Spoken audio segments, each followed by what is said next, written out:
Alors très bonne nouvelle pour Ethereum, on a JP Morgan qui va lancer un fonds institutionnel dessus, on va en parler, c'est parti. Donc ici sur Coindesk, JP Morgan dépose une demande pour lancer un fonds monétaire du trésor tokenisé, donc le JLTXX, conçu comme des actifs de réserve conformes à la loi Genius pour les émetteurs de stablecoin.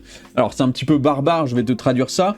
Les émetteurs de stablecoin pour les USDC, les USDT, qui vont pouvoir justement acheter ce fonds monétaire tokenisé afin d'avoir en réserve en fait le nécessaire pour pouvoir émettre des stablecoins. Donc au final tout se fera on-chain, c'est-à-dire que plutôt que d'acheter du dollar ou des obligations d'État de leur côté via des choses un petit peu galères, et bah, ils pourront directement passer par la blockchain plutôt que de passer par la finance traditionnelle. Ils achèteront par exemple 1000 $ de JLTXX, et bien ils pourront imprimer 1000 $ de leur crypto. Et ça va être beaucoup plus simple pour eux, mais vraiment beaucoup plus simple. Et ce qui est intéressant, c'est que tout ça, ça se fait sur Ethereum. Et c'est là le point le plus important. En fait, ici, on a Decimals, le lien en description si vous voulez regarder. Les gens qui continuent à valoriser Ethereum comme une simple chaîne d'applications crypto passent complètement à côté de ce qui se passe.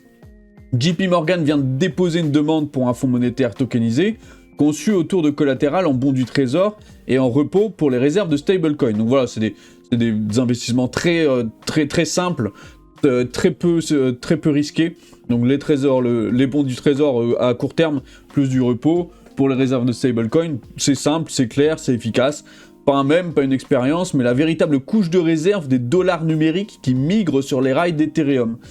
C'est la partie folle, les stablecoins deviennent la couche monétaire, grand public, les bons du trésor tokenisés deviennent la couche de garantie, et Ethereum devient discrètement la couche de règlement sous le système de cash on-chain de Wall Street carrément.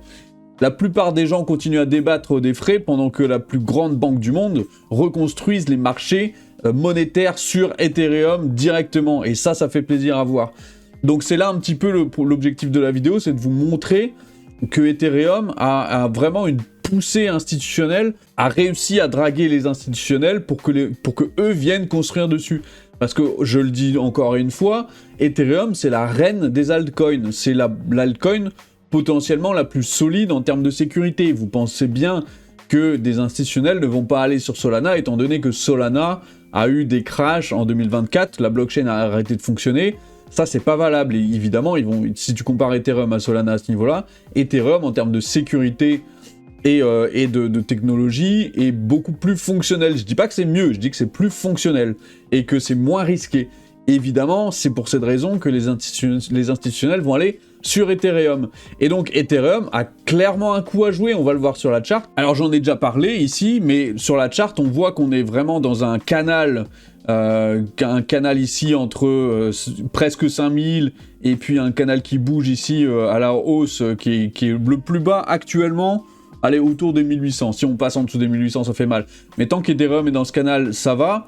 Et quand on voit que les institutionnels veulent vraiment construire sur Ethereum, je pense que, à mon avis, peut-être pas dans les mois qui viennent, hein, peut-être que ça va faire ça, un truc comme ça, tac, tac, tac, et pouf. Et peut-être qu'en c'est 2029, mais peut-être qu'en 2027, à cet endroit-là, on pourra peut-être partir vers le haut. Et le jour où on passe vers le haut, étant donné qu'Ethereum est la reine des altcoins, je le répète, je l'ai déjà dit, mais c'est à ce moment-là que le bull run pourra vraiment commencer. Le vrai bull run pourra commencer.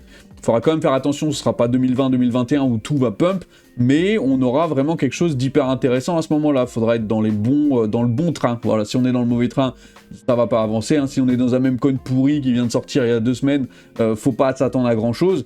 Par contre, si on est sur des altcoins hyper solides comme Ethereum, vraiment pour la reine des altcoins, ou hyper liquide, hein, mon chouchou, bon bah là, oui, à mon avis, on va pouvoir avoir un bull run vraiment intéressant. Retrouve le lien vers mon Telegram perso directement en description, et tu as aussi une formation qui est complètement gratuite, 100% sur YouTube via une playlist, orientée pour les débutants. Si jamais t'as pas compris quelque chose que j'ai dit là, il y aura forcément de l'explication dans l'une des vidéos. Allez, à bientôt!